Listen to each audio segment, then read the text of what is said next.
तो आप लोग आजकल क्या देखते हैं? तरुणी प्रभुता गे है। आजकल घर में किसकी चलती है?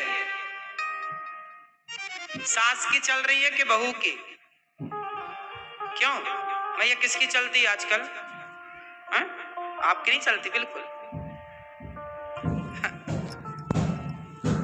है? बहू की चलती। आप बहू हो कि सास हो? सास की चलती है आपके यहाँ? आपकी चलती है, सास की बिल्कुल नहीं चलती। सास की चलती है तो सास सांस लेने देती है कि नहीं? नहीं। कहीं बहू डेंजर है तो कहीं सास डेंजर है, कहीं सास कम नहीं है तो कहीं बहू कम नहीं है, और इसी चक्कर में घर को नरक बना रखा है। जबकि चाहिए क्या? नारद जी कह रहे हैं, हम नहीं कह रहे हैं। लो यही कर लो प्रपंच पूरा। माताओं को बस बताने का मौका मिले तो फिर पूरा उड़ेल देती है, रुकती नहीं। अच्छा, माताओं से कोई उनका दुख सुनने बैठ जाए, भले दुख ना हो, बस कोई ये कह दे कि अपना दुख सुनाओ, तो रोते रोते, कुछ नहीं है फिर भी आंसू बह रहे हैं। सास बुरी नहीं होती और बहू भी बुरी नहीं होती। ना तो सास बुरी होती है ना तो बहू बुरी होती है, माहौल बुरा होता है। इसलिए उस माहौल को ठीक किया जाए। और एक बात मैं आपको कह दूं कि कोई कितना भी बुरा हो, आपका कोई कुछ नहीं बिगाड़ सकता यदि आप भले हैं तो। जैसे जैसे जब हवा तूफान के रूप में आती है, कोई बवंडर चल रहा है, तूफान चल रहा है, हवा चल रही है घनघोर, तो आप लोग अपने घर के खिड़की दरवाजे खोल देते हैं या बंद कर देते हैं? बोलो, क्यों बंद करते हैं? ताकि हवा में जो धूल और कचरा है वो घर के भीतर प्रवेश। सोचो, यदि जब कोई आपके ऊपर गालियां बरसा रहा है, अपमान बरसा रहा है, कोई आपकी आलोचना कर रहा है, तो वो भी एक हवा है, वो भी एक तूफान है।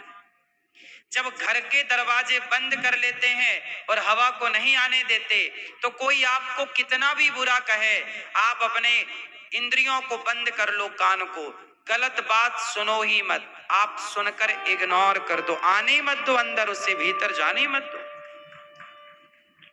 भाई आप हमें खूब गालियां दीजिए, आप हमारी खूब निंदा कीजिए, लेकिन आपकी निंदा, आपकी गालियां यदि मैं अंदर आने दूंगा तो वो मुझे प्रभावित करेंगी, लेकिन मैं अंदर आने ही नहीं दे रहा हूं। मेरा कंट्रोल खुद पर भी तो हो भाई, ये बात है तो सब चीजें इजीली ठीक हो जाएंगी।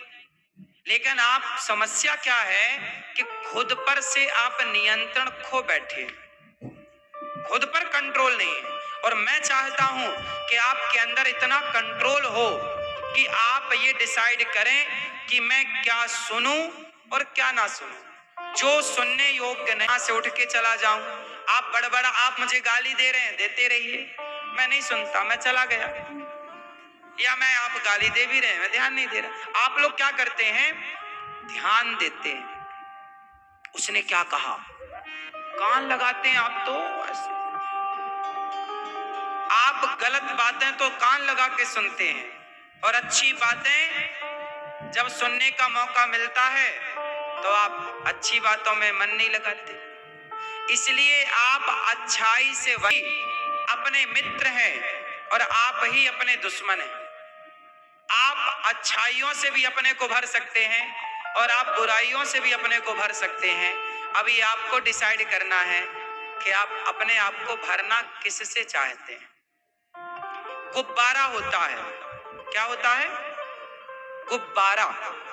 गुब्बारे में दो तरह की हवा भरी जाती है।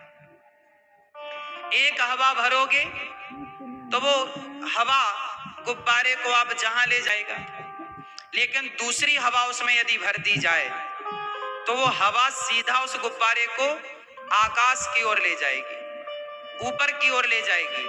बोलो हाँ, हाँ या ना। एक हवा है कि गुब्बारे को छोड़ा जाए तो वो उसे नीचे ले जाएगी, और एक हवा है कि गुब्बारे को छोड़ा जाए तो वो उसे ऊपर ले जाएगी। आप गुब्बारा हैं और आपके आसपास का माहौल, सत्संग, कुसंग, ये वही हवा है। कुसंग की हवा भर ली तो आप नीचे चले जाएंगे, और सत्संग की हवा भरोगे तो आप अपने आप ऊपर चले जाएंगे। ऊपर जाना है तो बस सत्संग की हवा सही होनी चाहिए।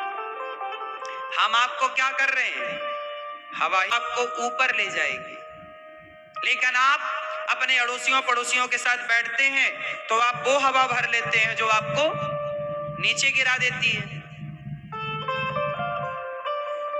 दुर्योधन को शकुनी ने ऐसी हवा भर दी कि दुर्योधन नीचे गिर गया, और अर्जुन को कृष्ण ने ऐसी हवा भरी कि अर्जुन ऊपर उठ गए।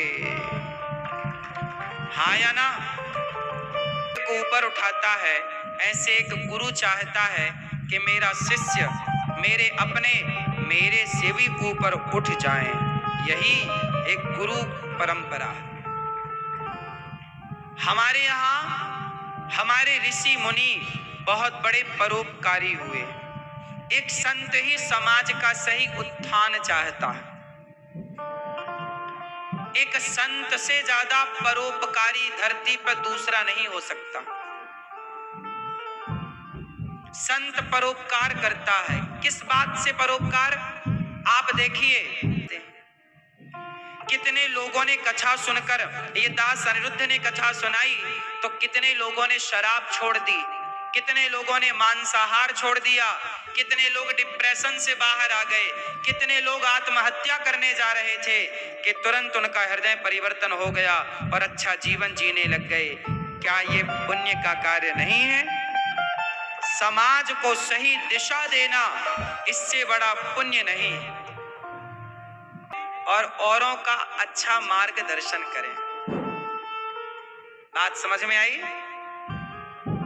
आप अच्छे बने और दूसरों को भी अच्छा बनाएं। और दूसरों को अच्छा कौन बना सकता है?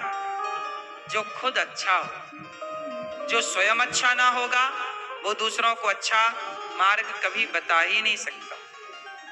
बताएगा भी तो उसके बताने का प्रभाव नहीं पड़ेगा।